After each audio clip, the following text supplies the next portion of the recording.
My next question is about different people's attention requirements or emotion requirements. So,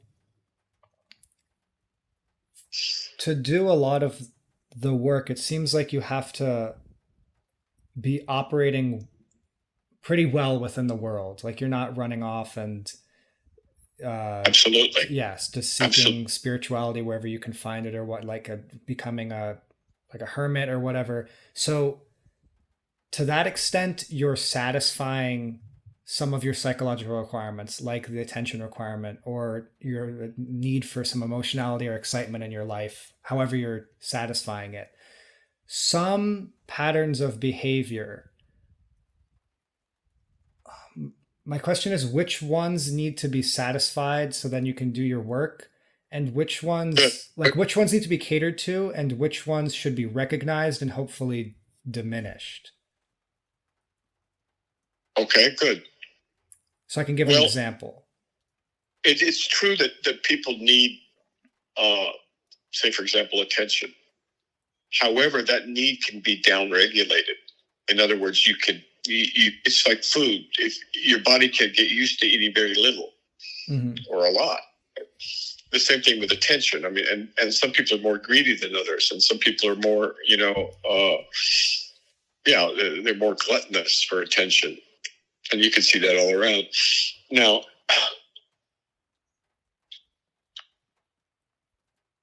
so it's important to know you can regulate it up and down, and that at different times those needs will be different. But in general, in terms of the how far down you can go without doing anything, who comes to mind is Eckhart Tolle, who was quite depressed and pretty much just sitting on a park bench most of the time. And I don't think he was working, but he had done a lot of preparation in philosophy. So that, he doesn't talk about that much. And I think that's important too, because he had the idea, right? Yeah. Some ideas. Plus, so there's in Germany's history of great mystics, right? So now, so in terms of needing to work, no, you don't need to work necessarily, but you need to make sure that if you're going to live in a cave, that you've got food coming to you and that you have water and you're not going to get some disease and die, right? Mm-hmm. And you concentrate because you can't live in a cave and go out hunting rabbits at the same time. So that's an open question. I don't think we know. I think,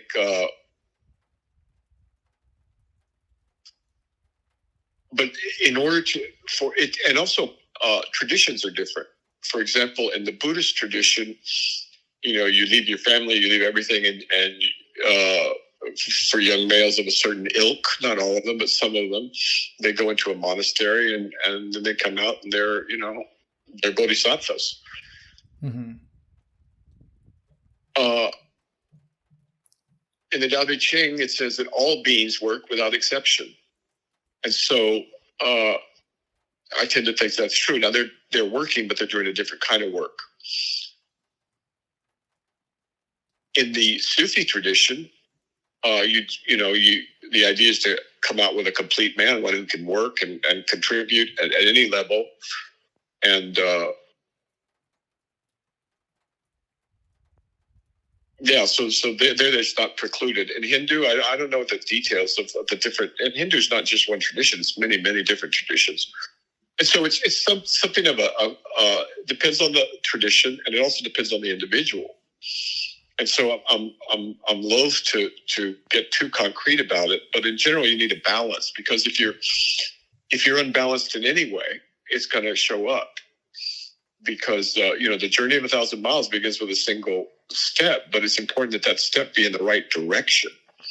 So that's why guidance is required, not required, but advisable for folks. And what was the other part of your question? I know I veered off. What was it? Well, no, you were pretty on point, but it was about which, like, some of these requirements, like, obviously need to be catered to an extent. You mentioned that you're in the cave, you still need whatever you actually need to be able to persist on the path. But are there ones that, like, If someone has a, what's it called? I don't know, many traditions like Christianity or otherwise teach abstinence from or asceticism from multiple types of indulgences or pleasures. And I'm wondering if The people, Christian one, really, what is it? What does it recommend abstinence from? I guess, sex and probably, I would imagine, excessive drinking. I don't know about the. Yeah, both of those have very valid social rationales, right? Mhm. Yeah, of course. I mean, there's no birth control, right? And if your whole population is yeah, so yeah, I think that. What's the question again?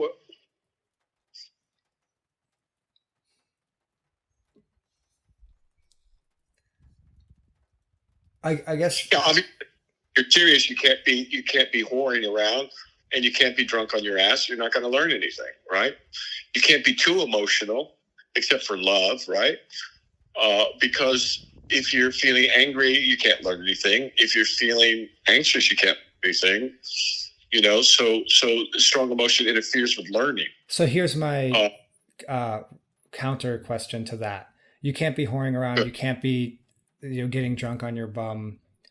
But the person who seriously, like, who desires those things, is that mhm. something to be catered to an extent or not?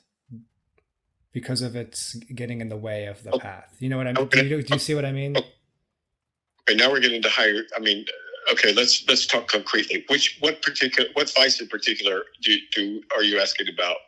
Drinking or sex? Let's do sex.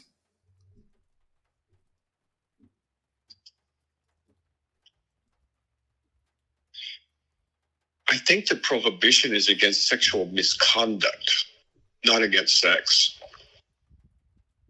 It's against adult or undue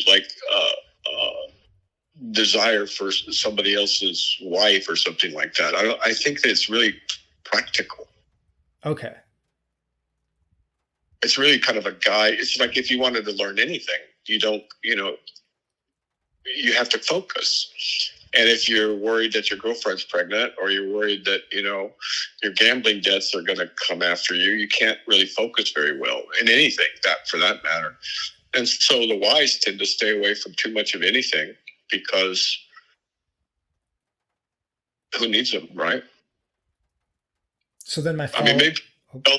or whore their entire lives and they don't miss a thing, about life, particularly. Mhm. But it's not. It's religion serves many functions, and not the least of which is to glue a culture together, right? Yeah, of And course. so there's the wisdom that are perennial, right? You just thou shalt not commit adultery. I think is going to stand, right? No matter what we decide to do in our imaginations, the reality is that some things have been around since recorded history for a reason. Mm-hmm. So along those lines, but these are very rich veins for contemplation. And so now we can start to explore the realm of desire, the formless and form, right? Yeah. And if you're ever working with a porn addict or something like that, you could ask them to separate those out. Mm-hmm.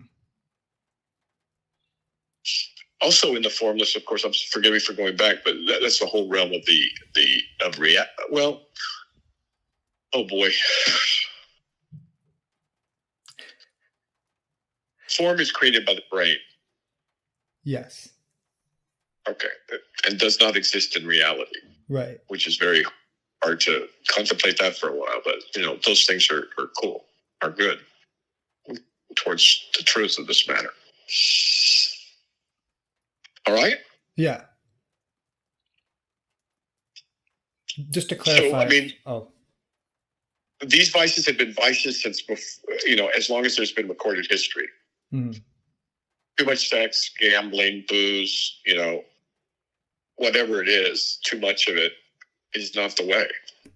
And sometimes even a little bit of it is just noxious to to people of conscience, right? I mean, who wants to take advantage of a young woman for your own gratification? Only some people would want to do that, right? Right. Most would feel that it was wrong.